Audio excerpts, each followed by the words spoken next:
A billionaire CEO hired a broke single father as her emergency driver, dismissing him as too poor to matter.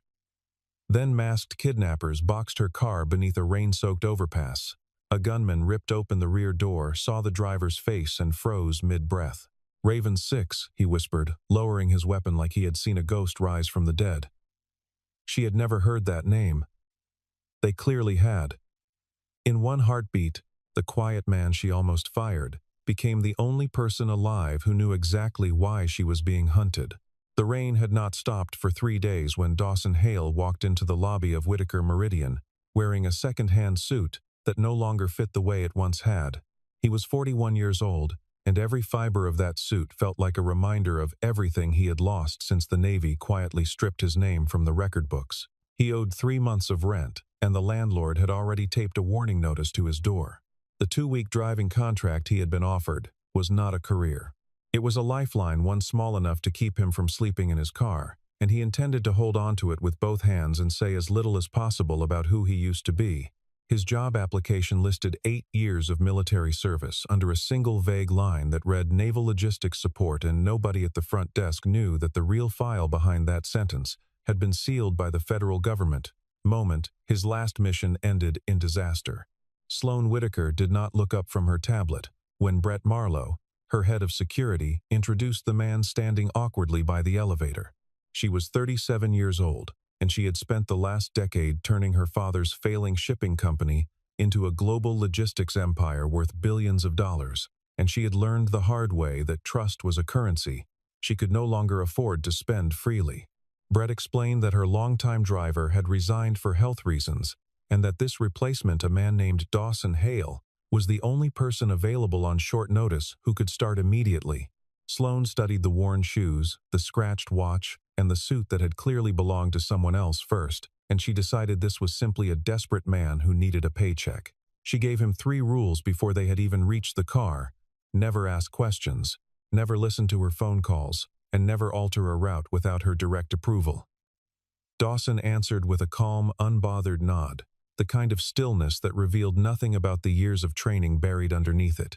Whitaker Meridian occupied 31 floors of glass and steel, overlooking the Seattle waterfront, and every person inside it seemed to move with the same clipped urgency, as if slowing down for even a moment might cost the company a fraction of a percentage point in the market.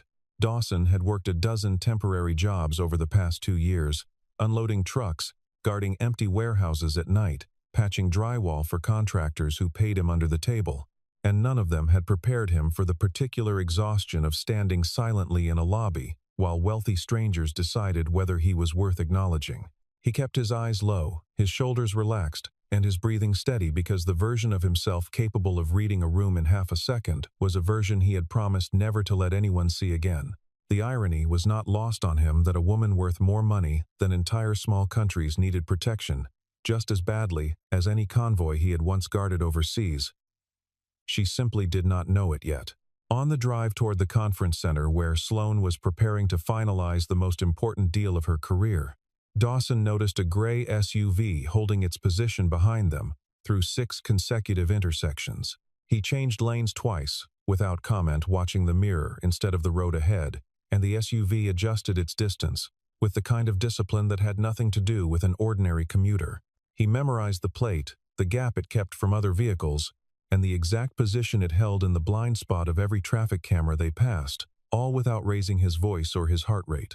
Sloane assumed he had simply taken a wrong turn and coldly reminded him to follow her directions without deviation, and he obeyed, immediately sliding the car back onto the original route, as if nothing at all had happened.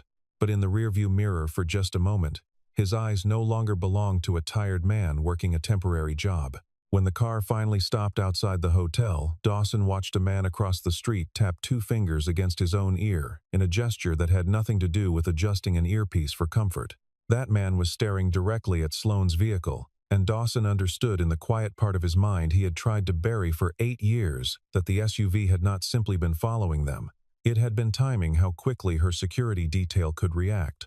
Inside the private reception that evening, Sloane mingled with board members and defense industry investors, while Dawson was left outside among the other drivers and support staff, where Brett made a point of introducing him with open contempt, calling him the emergency replacement and telling the Präsentativlash room not to expect much from him. A few executives glanced at his worn clothing and laughed about how Whitaker Meridian must be cutting costs by hiring drivers off the street corner. Dawson said nothing in response because he was too busy cataloging details that mattered far more than his own dignity. An emergency exit locked against Code 2 security cameras, subtly angled away from a hallway, a catering waiter wearing tactical boots beneath his uniform, and Brett checking his phone. Every single time Sloane's schedule shifted even slightly. Later, while inspecting the car before Sloane's return, Dawson found a thin metal wire fitted into the brake line, engineered to snap after roughly 10 minutes of driving, in a way that would look like a tragic accident rather than an act of sabotage. He removed it quietly and repaired the damaged section using an emergency toolkit he kept out of habit rather than necessity. Inside the ballroom, chandeliers threw soft gold light across rows of investors, discussing defense contracts as though they were discussing the weather, and none of them noticed that outside in the parking structure, a man in a borrowed suit was quietly deciding whether the woman they all wanted, something from, was about to survive the night. Dawson had learned long ago that danger rarely announced itself with noise. It arrived instead as a wire the width of a shoelace, threaded carefully into a place no inspector would think to check unless they already knew what they were looking for.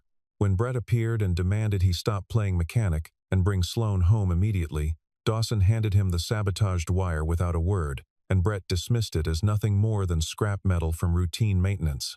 Sloane, still trusting her longtime security chief more than a driver she had known for less than a day, accepted that explanation without hesitation.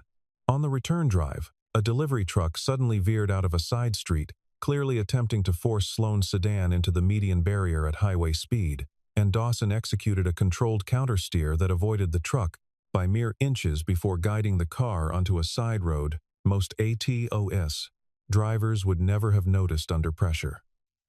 Sloane sat shaken but unharmed, and she asked almost accusingly where an ordinary driver had learned maneuvers like that, and Dawson simply replied that he had once driven through some very difficult roads. She knew immediately that he was lying, though she had no way yet to prove it. Brett accused him of reckless driving and pushed for his immediate termination, but Dawson offered no defense beyond placing the sabotaged wire on Sloane's desk and telling her plainly that if he had not checked the brakes, she would not be alive to fire him. Sloane decided to keep him on for one more day, not out of trust, but out of a growing need to understand exactly who this man really was. That night, lying awake in the cramped apartment he could barely afford, Dawson stared at the water stains spreading across his ceiling and thought about how easily he could walk away from this job in the morning, collect what little pay he had earned, and disappear back into the anonymous life he had built for himself. He thought about it for exactly as long as it took him to remember the look on the gunman's face in that lobby doorway. A look of pure recognition, and he understood that whoever was hunting Sloane Whitaker already knew far more about him than he knew about them. Walking away would not make him safe. It would only make him blind. He ran the SUV's plate through an old contact and discovered it belonged to a security firm that had officially dissolved 8 years earlier, a name that appeared in only one file he had hoped never to see again in his lifetime: Operation Nightglass. The next morning, Brett handed him a new route for Sloane's trip to activate the company's newest logistics platform, insisting it was the most secure path available. Dawson studied the map and noticed it cut through an overpass currently under repair, a stretch of road where cell signal weakened and traffic cameras had been temporarily disabled for construction. He recommended an alternate route, but Sloane refused, unwilling to risk being late for her meeting, and Dawson complied outwardly, while quietly unlocking the emergency control panel and preparing every contingency he could think of. Rain hammered the windshield as they approached the construction zone, the wipers struggling to keep pace, and Dawson felt the old familiar tightening in his chest that had nothing to do with fear and everything to do with certainty, the kind of certainty that came only from having lived through enough ambushes to recognize the shape of one forming around him again. As the car entered the deserted stretch beneath the overpass, a delivery truck blocked the road ahead, while 2 black SUVs sealed off the route behind them, and 6 armed men wearing masks emerged, carrying signal jammers alongside their weapons. They did not fire on the vehicle, which told Dawson everything he needed to know. Their objective was to take Sloane alive. He ordered her to the floor of the car, guided her hands to release her seatbelt, and told her to move only when he gave the signal, and Sloane watched the exhaustion drain instantly from his face, replaced by something sharp, precise, and unmistakably commanding.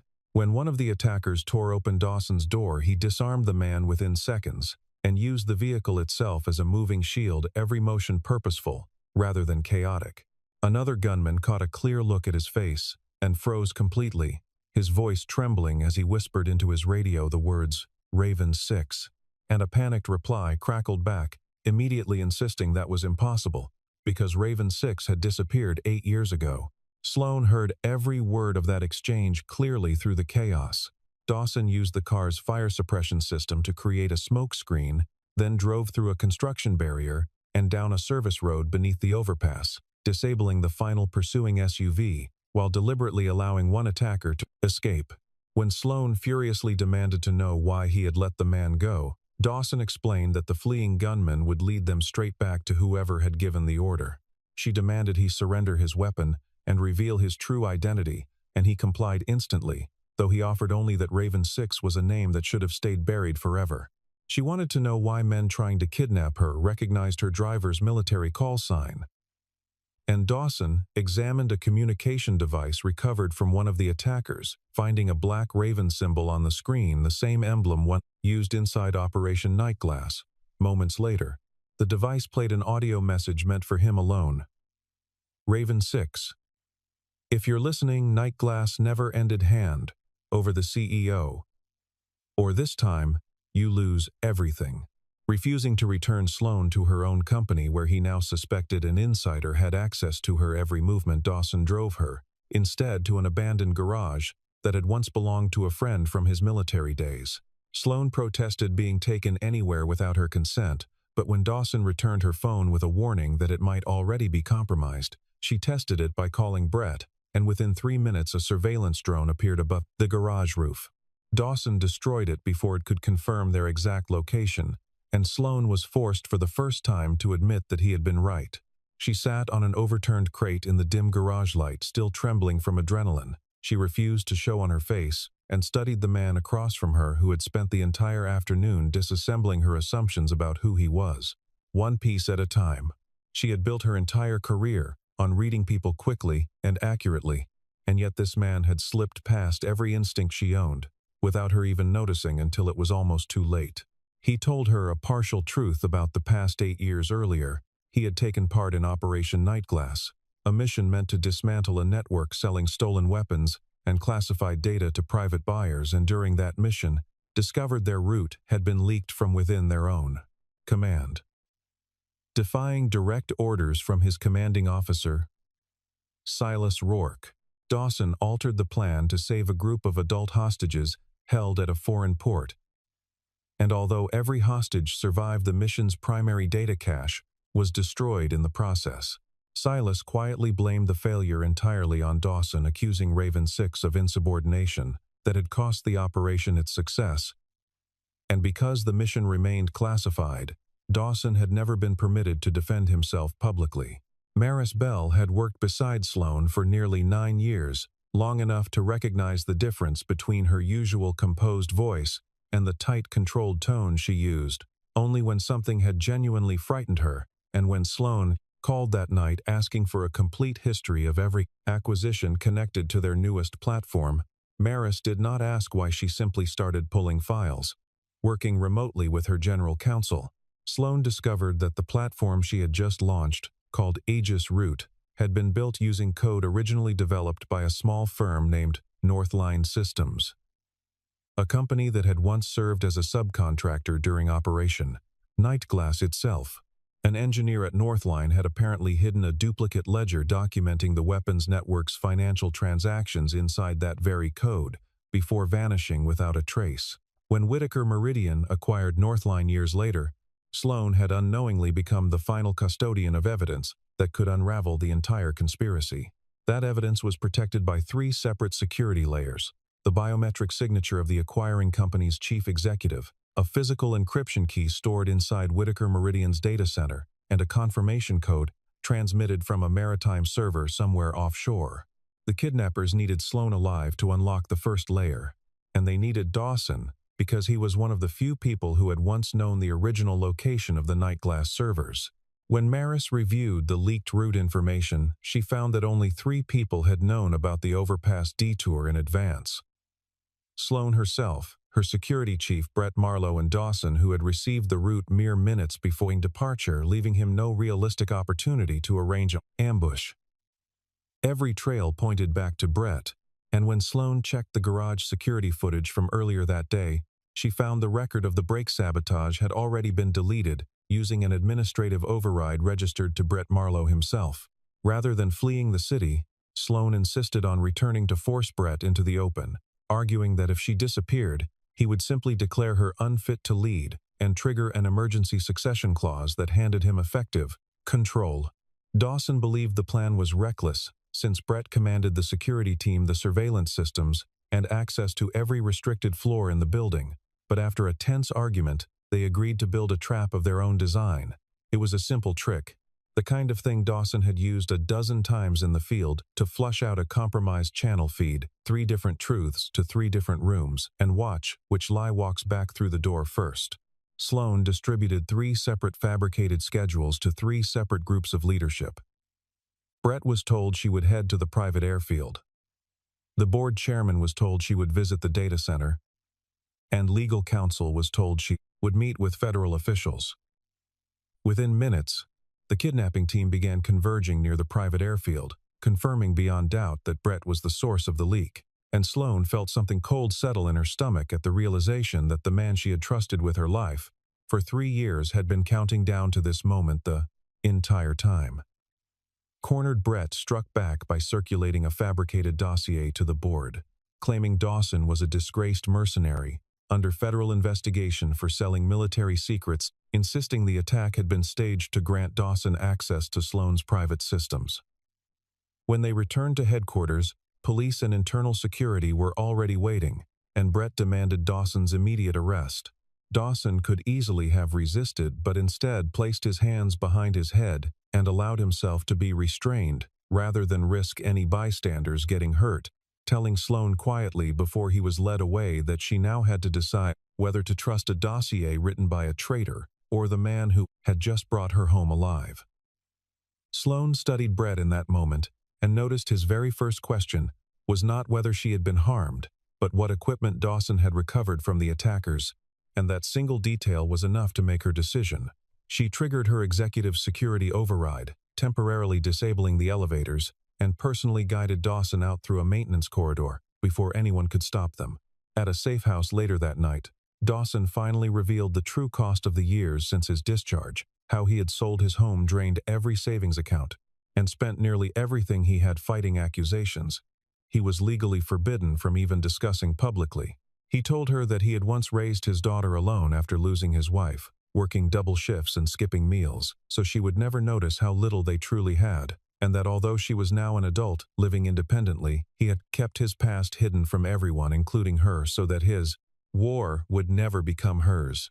He admitted that some nights he still rehearsed the explanation he would give her, if the truth ever surfaced, though he had never once needed to use it because the truth had stayed buried exactly as the government intended.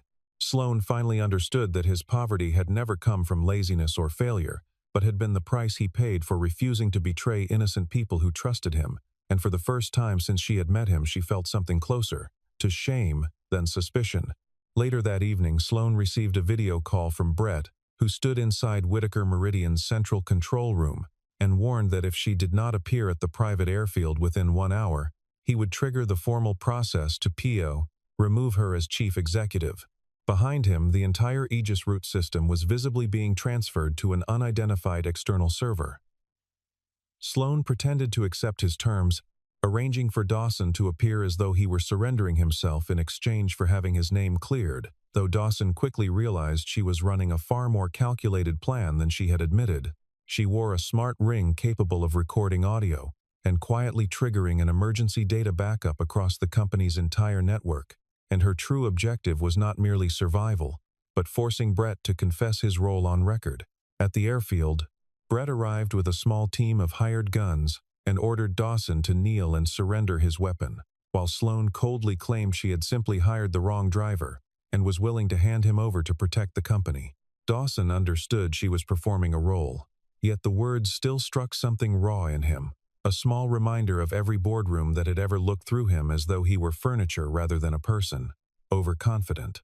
Brett let slip that he had chosen Dawson specifically because a poor man with no connections and a forgettable record made the perfect scapegoat someone the company could quietly discard the moment the plan required a body to blame, unaware that Sloane's ring was recording every word he spoke. For 8 years Dawson had imagined this moment in 100 different versions, sometimes with anger, sometimes with nothing at all. And now that it was finally happening, he felt strangely calm, the way a man feels when a debt he has carried for years is finally about to be settled one way or another.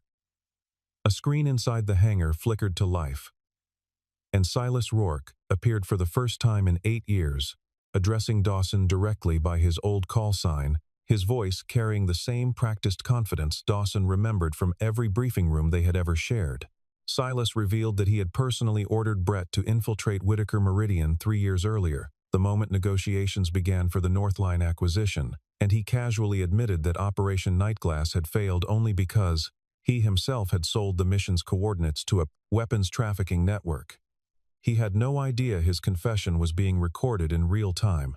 Just as Sloane prepared to transmit the recording, Brett detected the outgoing signal, tore the ring from her hand, and ordered his men to seize them, both releasing a military-grade sedative gas inside the hangar before Dawson could reach the exit with Sloane. Dawson collapsed just short of safety, and Brett loaded Sloane onto a helicopter bound for the industrial port in Tacoma, leaving Dawson behind inside the hangar, as it was set ablaze to erase every trace of what had happened. Heat rolled across the concrete floor in waves before Dawson even opened his eyes, and when he did, the world came back to him in fragments. The acrid taste of smoke, the distant crackle of burning fuel, and the dull throb where the sedative had entered his bloodstream. Dawson regained consciousness amid smoke and fire, using a hidden blade concealed inside his belt buckle to cut through his restraints, then escaping through a fuel drainage system moments before the hangar exploded behind him. Outside, an old pickup truck was already waiting, and behind the wheel sat Harlan Knox, his former teammate from the Navy, who handed him a waterproof case containing a radio, a weapon, and the old identification badge of Raven 6. Harlan told him quietly that 8 years ago he had failed to stand beside him, and that tonight he would not repeat that mistake. Dawson watched the helicopter disappear toward the port, and in that instant, Raven 6 had fully returned. Sloane was taken to an abandoned shipping operations center, where Silas needed her to unlock Aegis route in order to pinpoint the offshore Nightglass server, and Brett forced her hand onto a biometric scanner, while she deliberately mistimed the confirmation sequence to stall for time, trusting that Dawson would come without allowing herself to depend on it entirely. Sensing friction between her captors, Sloane noticed that Brett wanted money and a permanent position within Silas's private defense contracting empire, while Silas viewed Brett as nothing more than a disposable tool. She planted doubt by claiming the Nightglass ledger contained a complete list of every recipient of illicit payments, including Brett's own hidden accounts, and watched suspicion spread quickly between the two men. Meanwhile, Dawson and Harlan prepared their assault using an old audio recording Harlan had secretly kept from the original mission, in which Silas ordered a retreat despite knowing hostages remained trapped inside the port.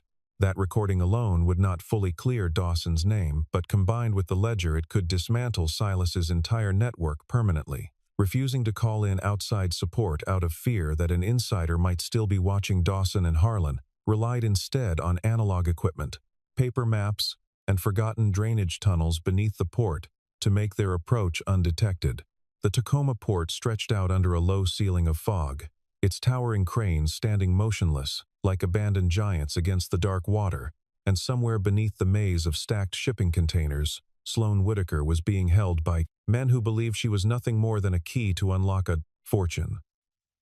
Dawson entered through a maintenance tunnel beneath the docks, cutting power section by section to fragment the mercenary team's coordination, while Harlan controlled the cranes and shipping containers from an external control room, creating false corridors that sent hostile forces in the wrong direction entirely. Rather than fighting recklessly, Dawson focused on locking doors, severing communications, and stripping his opponents of any ability to work together. Inside the facility, Sloane pried a metal strip from her chair to cut her own restraints, stole a guard's access badge, and infiltrated the server room, choosing not to flee the port, but instead beginning to copy Silas's financial transaction data herself. Brett discovered her and blocked her path, warning that Dawson would never arrive in time. And at that exact moment, the port's loudspeaker system crackled to life, carrying Dawson's voice across every corner of the facility, as he announced that Brett Marlowe had hired the wrong driver. Silas ordered every remaining gunman to hunt Dawson down, and when a panicked mercenary asked exactly who they were up against, Silas watched the security cameras shutting off one by one, and answered simply that they were not facing a driver at all. They were facing Raven 6. Inside the maze of shipping containers, Dawson isolated each group of mercenaries, in turn relying not on impossible feats of strength but on careful observation, split-second decisions, and years of hard-earned combat experience. He took a wound to the shoulder while shielding an adult dock worker who had been forced at gunpoint to operate the port's crane systems, yet he continued pressing forward toward the server room without slowing down. Inside that room, Brett tried to coerce Sloane into completing the unlock sequence by threatening to destroy Whitaker Meridian entirely. And Sloane calmly told him he lacked the intelligence to ever run the company, and that Silas would discard him the moment the data was secured. Losing his composure, Brett angrily confirmed on camera that he had sabotaged the vehicle and orchestrated the overpass ambush himself, unaware that Sloane had activated a hidden administrative account to record everything. That confession was automatically archived directly into Maris Bell's secure legal system before Brett even realized what had happened. Every second mattered now, and Dawson crossed the final stretch of corridor at a dead run, counting doors from memory, trusting the layout Harlan had described to him over the radio rather than wasting time checking it twice. Dawson broke through the server room door just as Brett raised his weapon toward Sloane, and the two men clashed violently in the narrow space between towering server racks, the hum of cooling fans, and the flash of warning lights, the only witnesses to a fight neither man intended to lose. Brett had superior firepower and equipment, but Dawson recognized his over-reliance on electronic gear and triggered the room's fire suppression system, disabling Brett's night vision before subduing him completely. And when Dawson moved to finish the fight permanently, Sloane stopped him, insisting Brett needed to live long enough to expose the entire network publicly. The downloaded data revealed that the true Nightglass server was not located anywhere inside the port at all, but was hidden aboard an autonomous cargo vessel already preparing to leave American waters, with Silas himself on board carrying the physical encryption key. If that ship crossed into international waters, Silas could erase every trace of evidence and sell classified defense data to a foreign buyer without consequence. Dawson wanted to get Sloane to safety immediately, but she refused to leave since she alone could control Aegis route and prevent the autonomous vessel from departing the harbor. When Dawson insisted he had been hired to protect her, Sloane replied that she had never hired Raven 6 at all. She had hired Dawson Hale, the man who saved her life without ever once receiving the respect he deserved for it. For the first time, Dawson understood that Sloane no longer saw him as a struggling employee but as someone standing beside her as an equal. Using the port's tracking systems, Sloane located Silas's vessel and discovered they had only 32 minutes before it crossed into an international shipping corridor beyond anyone's reach. Dawson picked up Brett's abandoned radio, and Silas's voice answered immediately, taunting him to come finish the mission he had supposedly failed 8 years earlier. Commandeering a port tugboat, Dawson and Sloane pursued the departing vessel, while Harlan remained behind to secure Brett and forward his recorded confession to Maris, who transmitted the evidence simultaneously to federal investigators, a Defense Oversight Committee, and several independent journalists with scheduled release protocols already in place. Sloane refused to let the truth rest in the hands of a single agency that Silas might still be able to influence, so she created dozens of duplicate copies to ensure the truth could never again be buried the way it had been 8 years earlier. The tugboat cut through the harbor, swell at a speed it was never designed for its engine straining, as Sloane braced herself against the wheelhouse rail and watched the running lights of the cargo vessel grow smaller against the horizon with every passing minute. Silas locked the ship's navigation controls and accelerated toward open water. And although Sloane attempted to regain access through Aegis route using her backup device, Silas repeatedly blocked her administrative privileges. She eventually discovered he was operating through a hidden legacy account, created before Whittaker Meridian ever acquired Northline systems, and by isolating that outdated code, she forced the vessel into a mandatory safety protocol, slowing it considerably though not stopping it entirely. Dawson boarded the ship and finally confronted his former commanding officer face to face, and Silas insisted Dawson had always been a failure as a soldier because he chose to save lives instead of following orders exactly as given. Dawson answered that this very choice was the only reason he could still look at himself in a mirror without shame. And when Silas tried baiting him into murder to fulfill the false narrative built against Raven 6, Dawson refused to take the bait, disarming him instead and seizing the physical encryption key. In a final act of desperation, Silas triggered a self-destruct sequence on the remaining data, forcing Sloane to choose between saving one of two things: the entirety of Whittaker Meridian's commercial trading systems worth billions of dollars, or the night glass ledger capable of clearing Dawson's name and exposing the weapons trafficking network for good. Without hesitation, Sloane sacrificed the commercial system to preserve the evidence, a decision that would cost the company hundreds of millions of dollars because she refused to build any future on top of a buried lie. On the tugboat's cramped bridge, Sloane watched the decryption bar crawl across her screen with an agony she had never felt during any merger or acquisition in her entire career, because for the first time the outcome mattered to someone standing directly beside her, rather than to a spreadsheet full of strangers. The recovered ledger was decrypted and transmitted, proving conclusively that Silas Rourke had sold classified mission data, paid Brett Marlowe for his cooperation, and deliberately framed Raven 6 to protect himself from the consequences of his own greed. As federal agents boarded the vessel and placed Silas in restraints, one agent turned to Dawson and told him that Raven 6's file would be reopened that very morning.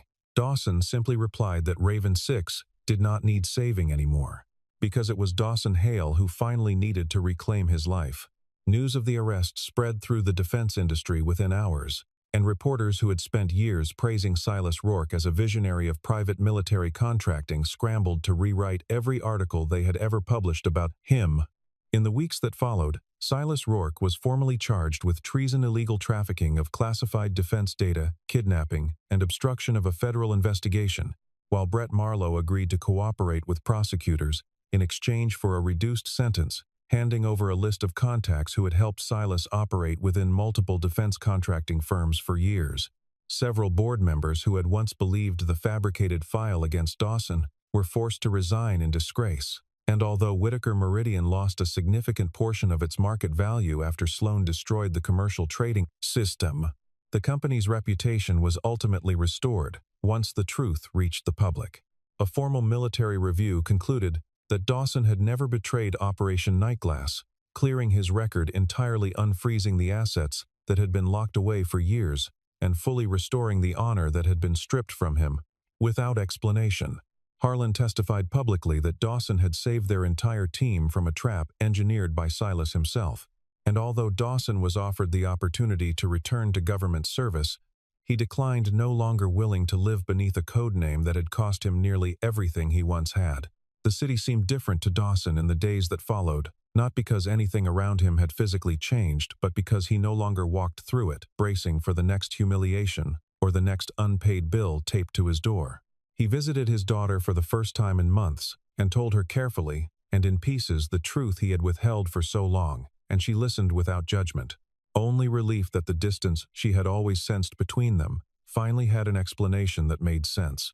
Sloane found Dawson in the same garage where he had once discovered the sabotaged brake line, and she apologized for judging him by his worn clothing, his thin resume, and the job he had only taken out of desperation. Dawson told her she owed him nothing out of gratitude, but Sloane replied that gratitude had never been what she intended to offer him. Instead, she asked him to become Whittaker Meridian's new director of protective intelligence, with full authority to rebuild the company's entire security infrastructure and report directly to her as chief executive, an offer that included equity in the company rather than a simple reward for saving her life. Dawson accepted on one condition: insisting he be given the authority to remove anyone who valued appearances over genuine safety, and Sloan agreed without hesitation. Several weeks later, a new sedan pulled up outside Whitaker Meridian's headquarters, and Dawson stepped out wearing a suit that finally fit him properly, though he still wore the same scratched watch as a quiet reminder of everything he had once lost. A newly appointed board member, a man in an expensive coat who had clearly never spent a single day worrying about rent, mistook him for a driver and snapped his fingers toward the car door, without so much as a glance at his face, the exact same gesture Dawson had absorbed silently a dozen times before in that same lobby. This time, though, Sloan was standing close enough to hear it, and she stepped forward and corrected the man, plainly telling him that Mr. Hale no longer drove for her, but instead decided who was safe enough to ride beside her at all. Out of habit, Dawson still reached to open the rear passenger door, but Sloan walked past it and took the seat beside him in the front instead. As they pulled away from the building and merged into Seattle traffic, Sloan asked whether he missed the quiet life he had lived before their paths ever crossed, and Dawson admitted that life had never truly been quiet at all, only a place where he had hidden from his own past. When she asked if he still intended to hide from anything, he glanced at the road ahead and told her no, so long as she stopped choosing such dangerous routes. Sloan smiled and told him she could not make any promises about that, and the car disappeared into the flow of the city. Raven 6 had finally vanished from the secret world that once defined him, but Dawson Hale had reclaimed his name, his honor, and a future he no longer had to face alone. Long after the headlines faded and the courtrooms emptied, what remained was a simpler truth than any of the lawyers or investigators had bothered to put into words. A person's worth was never measured by a title, a suit of clothes, or the size of a bank account, and the man most people had once dismissed without a second glance turned out to be the one who had sacrificed the most. Dawson did not win because of the skills that once belonged to Raven 6 alone, but because he refused to become another version of the man who had betrayed him, choosing instead to protect the innocent, expose the truth, and hold on to his own humanity, even when it would have been easier to let it go. Sloan changed as well, learning that power alone could never replace genuine trust, and that the man she had almost overlooked, entirely the one dismissed at the elevator on a rainy morning as nothing more than a desperate stranger in a borrowed suit, turned out to be the one who taught her to see what truly mattered beneath the surface of another human being.